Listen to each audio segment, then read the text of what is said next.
Welcome back to the podcast. I'm Audrey Rindlisbacher, the author of The Mission Driven Life and the founder of The Mission Driven Mom. I am so excited for you to join me today. We are going to talk about a topic that's a little bit heavy, that weighs on our hearts as mothers, why modern motherhood leaves us empty. And I have some really important things to talk to you about, three specific reasons why modern motherhood leaves us empty. And I've got some results of those and some solutions for you. And we're going to get into that in just a minute.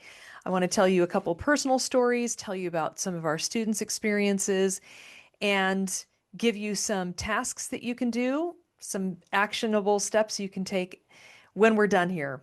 But first, I have to tell you about this opportunity I don't want you to miss. So, if you've been around for very long, you know that for a few years we did what's called the MDM celebration. And it's been in Utah and it's been in Texas. We've reintroduced it. It's going to be in Utah again. The venue there is fantastic, and we have quite a large following all along the West Coast. And so we're going to be back in Utah September 26th, that Saturday. And we started selling tickets and they've been selling well, and I'm super excited to see you there. But we added something additional, and some of you may not know this, and I want to make sure you're aware of it. We have added a sneak peek workshop and a year-long community. This community is it's a mentored community that's going to be available from the moment that you sign up all the way through the event in September. And this is important because as mothers of creation, it's not just going to happen overnight. And we have so much content. And as I was going through the content, I was like, wow, what if we could get a head start on this? What if we could start learning it now? What if we could be practicing some of the key concepts all throughout the year, becoming mothers of creation? And then when we get to the event, we'll just hit the ground running and we'll put our plans together. We'll have our declaration statement, our creator declaration statement, all tied up by the end of the day. And you will just be off to the races. So what we've done is on January 29th, Lindsay and I are going to give a workshop in our MDM community, and there's a private, exclusive access group in the community for those that are coming to the celebration. And all you have to do is get a ticket to the celebration, and this workshop and this mentored community all throughout the rest of the year to the event are available to you. And some of the things that we're going to cover in this workshop are the origins of the drama triangle, what drama is and why it matters, how drama is showing up in your everyday life, the types of victims, and this is really unique. I don't know anyone else that teaches this aside from some places that you can get a little bit of information in the TED community, but we've put our own spin on these. We've also come up with some antidotes for them. We're going to help you identify the type of victim that you show up as, how you show up as that type of victim, the antidote for that, and how to snap out of victimhood. And then you're going to be in this mentored community with other attendees, and you're going to be meeting them and collaborating with them and be mentored.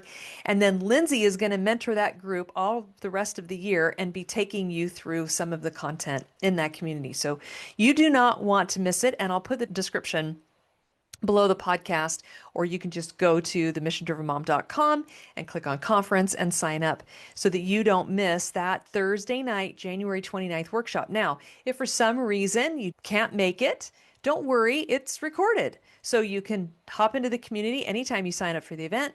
You can watch the recording, and then you can join in the community, and you are going to want your girlfriends, your sisters, your mother, your grandmother to participate in this opportunity. It will give you shared language. It will help you to support each other, and it will help you really infuse your home with a creator mindset. I'm going to tell you about one of our students, Leanna, and this is what she shared with us a few years ago. Of course, she had a deep dive in creator orientation, as well as, of course, many other awesome principles in the academy. So she's coming from that perspective, but we are covering this content in this event. So here's what she says. It's given us a common language. She's talking about the academy and also understanding drama and the creator orientation.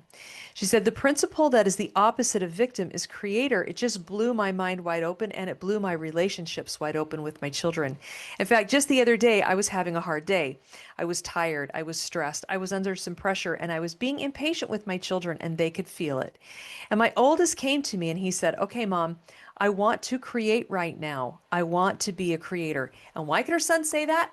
Because she had been teaching them the principles and she had taught her family how to be creators instead of victims. So her son said, I want to be kind and find someone to serve. And he's like, I'm going to give you a big hug. And he comes over and he gives me a hug and he says, can I make you some breakfast? And I said, yeah. But what was so powerful about that, and this is still Leanna talking, is that it was really sweet and everything else of him to do that. But the power behind it was that I had learned that principle and that language and I had taught it to my kids. Then it gave our whole family this common language that we could use. They knew I wasn't perfect and I could talk to them about my struggles, and then they could come and help and serve me when I needed it. And right away it melted me. I thought, I'm being a victim right now, and because I'm being a victim, I'm also being a persecutor to everyone around me. Instantly, I was like, okay, how am I going to create? I gave my son a hug back and I said, I'm going to make breakfast with you. We ended up turning on music and having a dance party in the kitchen, and it changed the entire day around. That's the power for me every day. I'm trying to apply those principles, and it's just been really life-changing. So you are not going to want to miss it. It is going to be phenomenal. Sign up for the event and join us. Come to the workshop with us. Come and be involved in the community. All right, we're going to talk for the next few minutes about why modern motherhood is leaving mothers empty. And I was reading an article the other day. I want to read you just the first part of this article because it really sets the stage. And this is from the blog of Sarah E. Fraser. As we left the kids with my parents and in-laws, we now have to divide them up since we have 5 kids, I felt a sense of relief, like a burden was being lifted off my shoulders. My husband and I were going out of town without the kids. Freedom. We both giggled like newlyweds as we drove off. We spent our vacation sleeping in each morning, relaxing in the pool, and talking with no interruptions. I didn't have to cut up food or get 5 other plates ready before sitting down to my cold meal. When we wanted to just sit, I could close my eyes and enjoy the quiet without having to keep an eye on a little one. For 7 days, we enjoyed talking to each other, reading, and eating together in peace. Only that's not my regular life. In fact, my house is pretty loud and crazy in this season right now. Motherhood is not for the faint of heart. Amen. For you new moms out there, I feel you. The routine of it all is enough to cause our hearts to be restless. Did we really sign up for this? Day after day, the same seemingly empty tasks feel incomplete, leaving us feeling empty. The endless meals, dirty clothes, and decisions can make us feel useless. All we want is an escape. I've been guilty of surfing the internet, flipping through social media, and watching pointless videos, all to escape the reality of the moment. Motherhood can leave me empty.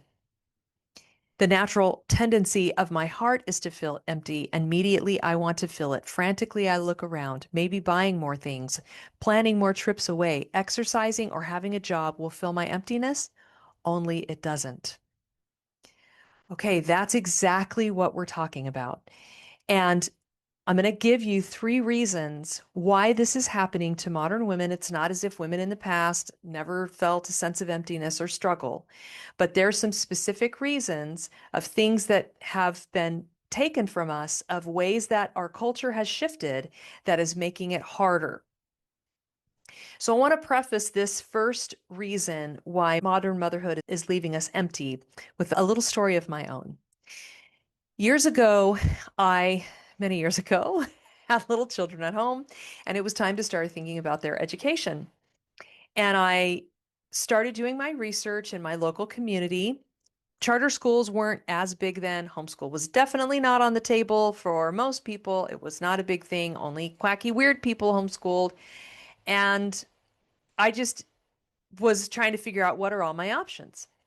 And so I got a document from my school district, and it showed that most of the schools, including high schools, but a lot of the elementary schools in my neighborhood, in my immediate area, we're scoring below 50% on standardized tests. And to me, that just said, I've got to think outside the box. I've got to do something different because those standardized tests aren't all that difficult.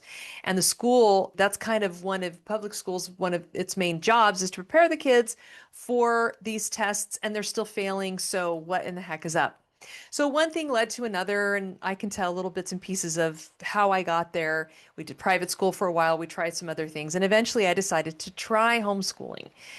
Felt a little crazy to me, but I thought I might try it. And so one day I was with my father-in-law, and it was time to kind of, I guess, come clean and tell him our situation and explain to him what we were doing. And I told him that I was homeschooling the kids. I don't know if I'd started by that point or not. And I will never forget the expression on his face. He was just shock, so shocked. He was like stunned to silence for a minute. He didn't even know what to say. And he just kind of stood there looking at me. And then I could see him getting upset and more like irritated. And then he started just saying like, what are you talking about, Audrey? You don't have a degree in teaching. You're not qualified to educate your children. What are you talking about? That's absolutely ridiculous. You can't do that. You're going to totally mess up your kids. And I was hurt. I was angry. I was frustrated. And frankly, I was scared because I had already been scared. And now I was even more scared. And then as time went on, and we did this homeschool thing, and I learned like real American history and real history of the West. And I went on to get the education, and I'm going to talk about this in a minute, that you and I were robbed of. It became more and more clear to me that actually mothers educating their children, especially their young children, teaching them to read and teaching them basic math was actually very commonplace in history. It was like, what in the world? And now it's seen as you have to have credentials and you have to have degrees. And my kids have turned out great. And I can say now that they are starting to gather their own libraries. They are lifelong learners. They strive to live by principles. They are good to each other. They're good, honest people, but they also, as they get older, fall more and more in love with just learning. More and more of them are reading the classics. So it's incredible. And I'm going to tell you a big reason that this is a problem is that the feminist movement shifted women's perspectives of themselves, well, the world's perspectives of who women are. It shifted their priorities. It shifted their perceptions of how they should spend their time and who they were and what success and accomplishment meant. This is the feminine mystique, and we're going to be talking about some of these things all throughout the year around women's issues. But you should know that the feminine mystique is the founding book for, it's usually called third wave feminism in the 60s. This was the founding book. This was the book that women bought, and they gathered together in their little book clubs in their houses, and they read it and they talked about it, and it fueled the feminist movement. This is how it begins. The problem lay buried unspoken for many years in the minds of American women. It was a strange stirring, a sense of dissatisfaction, a yearning that women suffered in the middle of the 20th century in the United States. Each suburban wife struggled with it alone as she made the beds, shopped for groceries, matched slipcover material, ate peanut butter sandwiches with her children, chauffeured Cub Scouts and brownies, and lay beside her husband at night. She was afraid to ask even herself the silent question, is this all? That's pretty compelling stuff. And she goes on in the first chapter, it's called The Problem That Has No Name. And she goes on to call out this silent suffering of middle American moms who were not completely fulfilled by being wives and mothers, and they wanted something else in their lives. The problem is that although she put her finger on the pulse of something that clearly resonated with women and clearly had truth in it and clearly got a conversation started, she proposed one and only one solution. And the feminist movement latched on to that solution, and their message became predominantly about this one solution. And now the culture has completely shifted. And women, instead of being valued for their femininity and for their mothering instincts and desires, they are celebrated for their worldly accomplishments because Betty Friedan's one solution was get a job, have a career. That's what's missing in your life. And it's not that some women couldn't do that, and it's not that that wasn't true some percentage of the time, but the result of totally upending, overturning the way that women were seen and the way that women saw themselves is that you and I, who have chosen motherhood, and we're going to talk more about this next week, is we receive no validation. The culture is not proud of us. In fact, sometimes it thinks that we're not doing enough.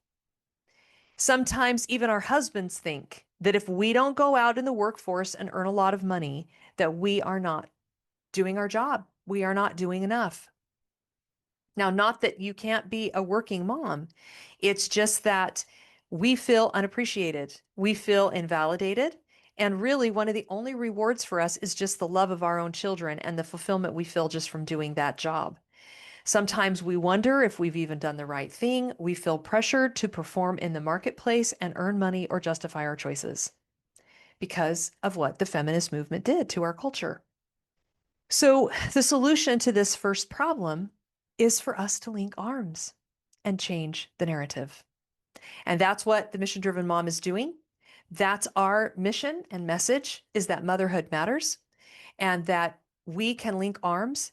As we build principle-centered homes, we can also lift our culture, make it more principle-centered, and rewrite the story of what femininity is, what motherhood means, and why it matters so much. And we have a vested interest, maybe more than anybody else, because we know that we're building the world our children will live in. So we can push back. We can reaffirm the incredible courage that it takes to be a mother, how vital it is, and being the best mother that you can be. And I talked about this last week, what it does for you in so many meaningful ways. This is one of our students had said, her name's, I think this is Valerie. This is what one of our students, Valerie Kincaid, said about this. She said, I'm almost done with level 1 of the MDM Academy. I'm just finishing up the last little bit of it. And before I started, life was good. And I had a good marriage, cute kids, but I wasn't feeling happy and I didn't know why. Again, that Betty Friedan, the problem that has no name, right? What's the prescription though? If that's the problem, what's the prescription? We have to get the prescription right, and then we have to follow the prescription if we want the results. So Valerie goes on. I had every reason to be happy, but I felt like there was something that I needed to change, and I didn't know what. I didn't know where to start or what was wrong. That's exactly how these women were feeling in the 60s. But now going through level 1 and learning things like the drama triangle and being in the box, and she lists some things of all the principles that she learned, and all of those things that we've learned in level 1 has totally changed how I view myself. It's changed everything, and it's been a huge help for me. So we don't say in the MDM Academy that you need to go get a job in order to feel fulfilled, in order to be proud of your motherhood, in order to thrive as a woman and a mother, in order to be a mission-driven mom, which we'll talk more about next week, and be on that mission-driven journey. That's just not what you need to do. And I know this is a shameless plug for the Academy, but it just is because we just know it works. And even if you don't join the Academy, I would hope that you would learn all about what being a mission-driven mom means. I would hope that you would go to the website and get the free audiobook. And I would hope that you would come to our celebration and become a mother of creation. Now, before we talk about this second reason that modern motherhood leaves us feeling empty, I want to give you some context about where I was at. As I've said on this podcast and many other places, when I was a young mother of 3 small children, I was struggling in every conceivable way. My husband, as I've talked about, had his pornography addiction, and we had one income and it was sporadic. And both of our parents were divorcing or separated. There were all these extended family issues. I was trying to figure out how to be a mom of young children. Our finances were troubling. And there were just so many things in my life that were so incredibly overwhelming. And I did not know how to manage them. And I remember sitting with myself one day, really thinking about this. Like, I just feel awful. I feel so unmotivated. I don't know how to do this right. And I was angry and I was frustrated and I was overwhelmed. And something like snapped. And I realized in this moment, wait a minute.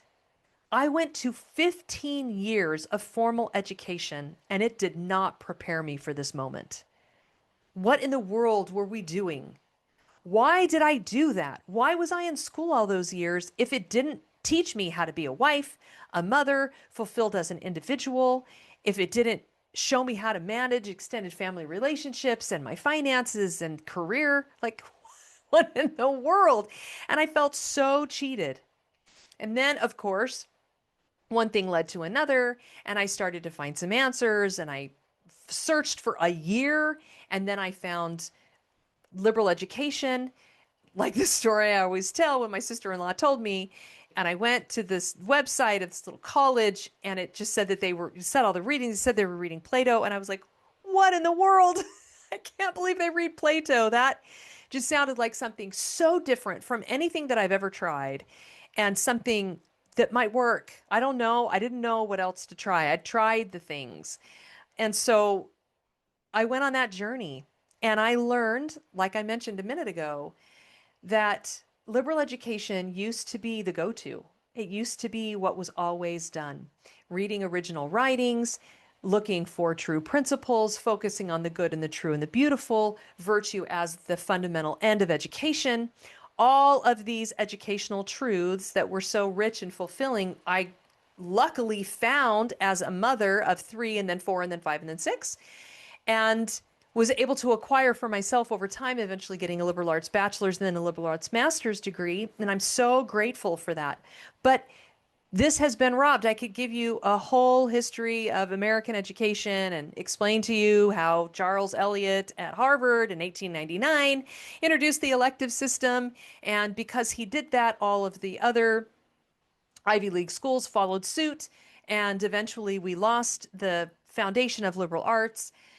And even in the 40s, everyone was noticing. C.S. Lewis was noting, Mortimer Adler was noticing, Robert Hutchins was noticing. That's why they did the Great Books in the Western World set. The point being, you and I were robbed of this education. And not just the formal education, not just the kinds of things that we would have gotten in school in America. And I know not as many women went on to the university, but it didn't matter because the education at the younger ages, and we were one of the first countries in the world to kind of institutionalize free education for children.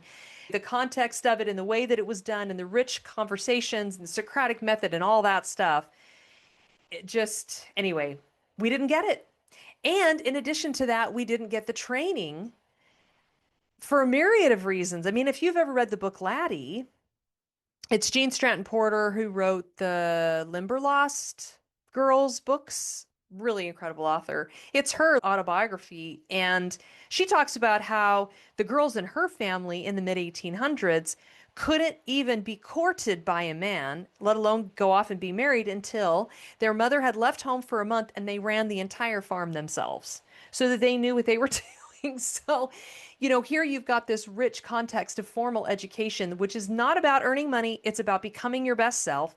And then you've got this training to succeed as a wife and a mother to a much higher level. And so we've just got to try to get that back. So the problem is that the net result of that is that you and I weren't raised with the skills to discern truth. And so it's inevitably overwhelming. We're here feeling responsible for these little ones and completely overwhelmed about how to do right by them because we don't know how to recognize truth. We don't know how to discern in this culture We don't know how to level ourselves up and put our families on a foundation of principles. And so, of course, the solution then is going to be to get the right education. And I know this sounds crazy, but it's just true. You can train your mind. You can learn to live according to principles. Now, I had someone reach out to me actually just today, and she said, I've been following the podcast and I've been trying to read some things, and where can I learn to live according to principles? And I had to be honest with her and say, I don't know where else you can get this, because for 20 years I've been learning and studying and practicing and teaching and mentoring. And then other women have come in and helped me. And we really have something special that can really up level. But if you're not there yet, if you're not ready for whatever reason, go grab a classic and start asking yourself better questions and having discussions with the authors. Go get my book, free audiobook, The Mission Driven Life, and start living those 7 laws of life mission and reading better stuff. You can begin to move towards your potential by surrounding yourself with better things. You can surround yourself with what's true and good and beautiful today, right now. You can choose that, and you can choose it every minute of your day. So start to work on your education, start to read good classics, start to share those with your family. One of the things I always recommend people do is read good children's classics. Mine, the Narnia series and the Little House series and those other things, the Little Britches series, mine those for truths, and then take your cue from the mothers in those books. Read Little Women, pay attention to the moms. Like, these are things that you can do right now to try to up level your game.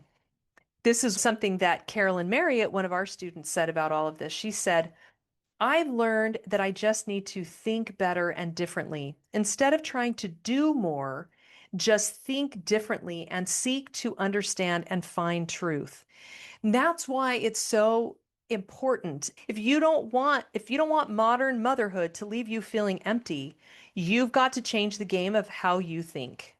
And yes, there's a lot of good stuff out there about telling yourself the truth and having good affirmations and thinking optimistically and positively. And that's really important. And we touch on that in the academy too. But it is so much more than that. Thinking critically, using good analyzation skills, understanding the nature of truth, and knowing how to mine for it is really vital. She goes on, I would say that MDM Academy is good for anyone, even if you're not a mom, but especially for moms. It helps you hone in on your skills and make sure that you have the kind of home that you would want. Through the Academy, you get a vision and begin to understand what steps to take to get there and what principles to ground yourself on to have the kind of home that you would dream of having. Summary so far. The first reason that we feel empty in modern motherhood is because the culture has switched and we aren't prized and valued for our femininity and motherhood. And the thing that we can do about that is link arms and be mothers of great valor and courage and virtue and champion that message. The second reason that we are feeling empty in modern motherhood is because we were stripped of the education that would have properly prepared us and helped us be discerners of truth. And the first thing that you can do is start learning about truth, picking up great books, mining them for those things that resonate with you, and really striving to become a truth seeker, surrounding yourself by what's good and true and beautiful. And the third reason that modern motherhood is leaving us feeling empty is that, and this is going back to that education example again, we don't know ourselves. Famous know thyself that was over the temple at Delphi in ancient Greece that the early philosophers talked so much about. I wandered around. I mean, I kept waiting for education to get better. Then I went to this university. It was where I'd always wanted to go, and I had some good classes there, but I didn't know what to major in and I didn't know what I was good at. I felt so lost. In fact, it was a driving, I don't know, goal, I guess, in my mothering was to help my children discover their gifts and to set them on a path to doing things that they would innately be good at and love to do, because I just felt like we'd been so robbed of an innate understanding of who we are. And so you've got to learn your gifts and talents. The problem is that you don't realize how gifted and incredible you are. You don't believe that you're awesome and that you can make a difference, that you can bring your children with you on a mission driven journey where you develop yourself as a woman and they watch you and they're part of that journey with you. And the result of this is that you feel bad about yourself. And I am going to just blame modern education. It is a big part of the problem.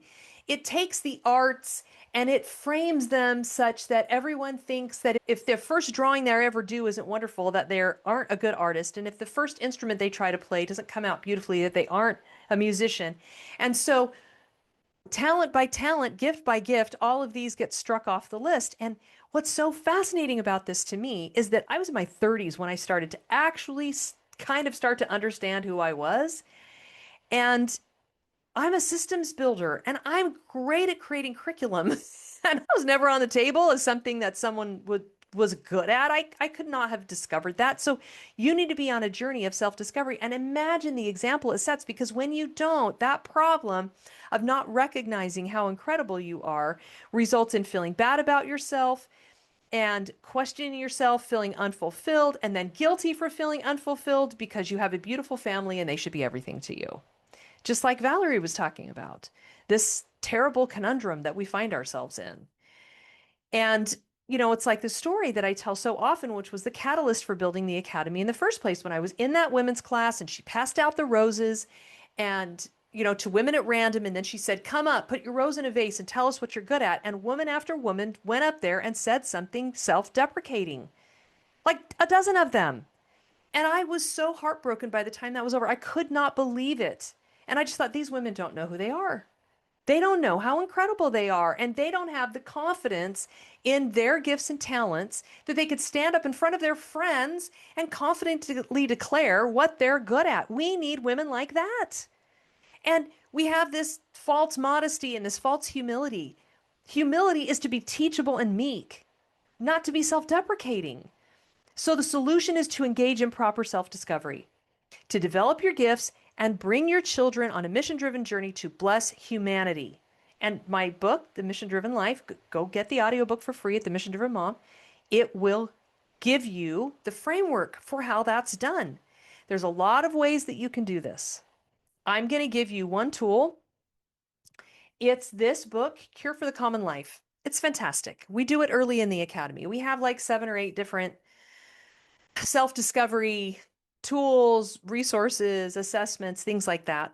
But this is a really fun one to start with, and you can get a long ways of the way, because the first thing he's going to tell you, and this is from a very Christian lens, so if you're not quite all the way Christian, don't worry about it. He's still right in everything that he says. And he's going to walk you through why you're awesome, why God created you unique and special to do special work. One of my very favorite quotes of all time is in this book, Max Lucado, when he says, if you aren't you, the world misses out. And it's absolutely true. And you know who else misses out? Your kids.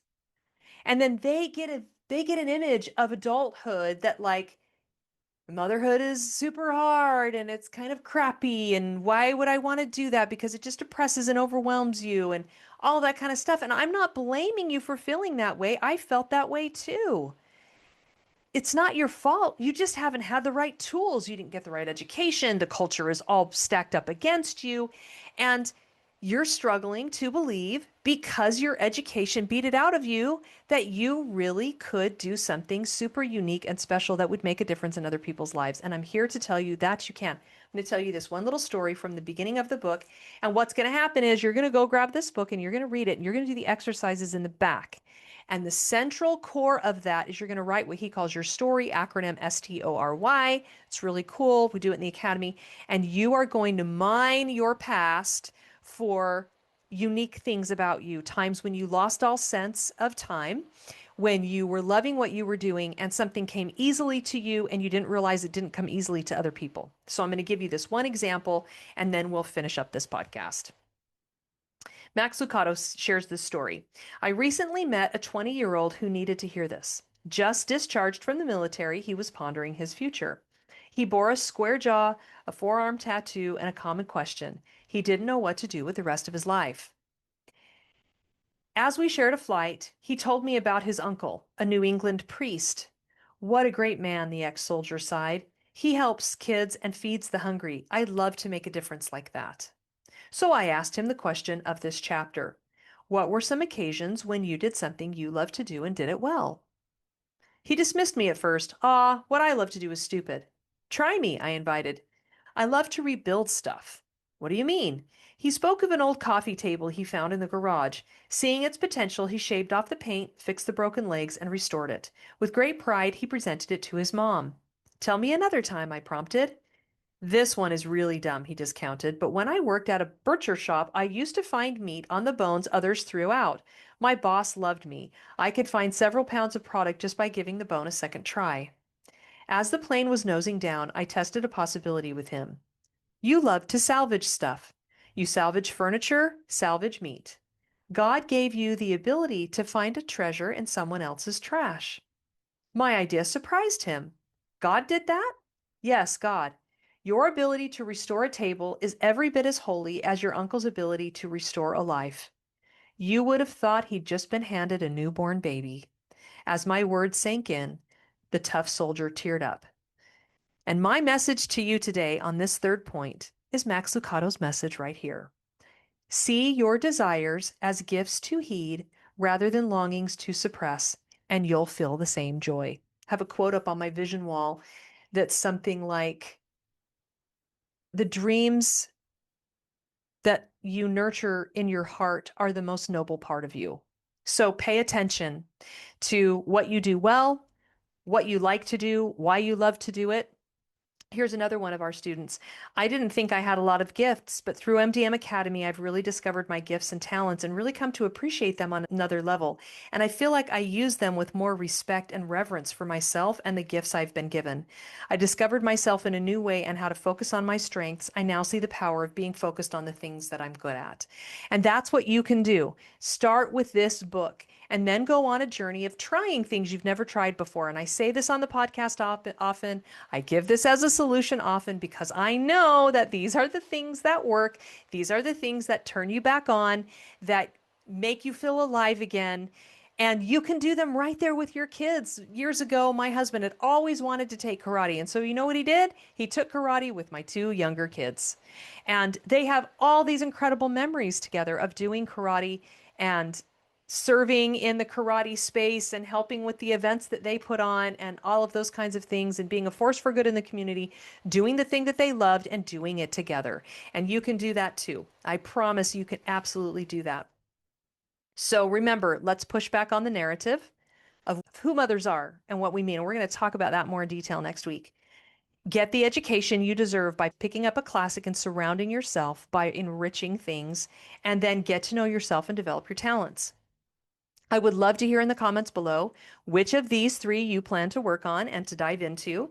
And next week, we're going to talk more in depth about going beyond being just a mom and becoming a mission-driven mom and what that looks like and the 6 traits of a mission-driven mom and why they matter so much. So thank you so much for joining me here today. And again, remember, I want to see you and your friends and your sisters and your mom and your grandma and your nieces at our January 29th workshop.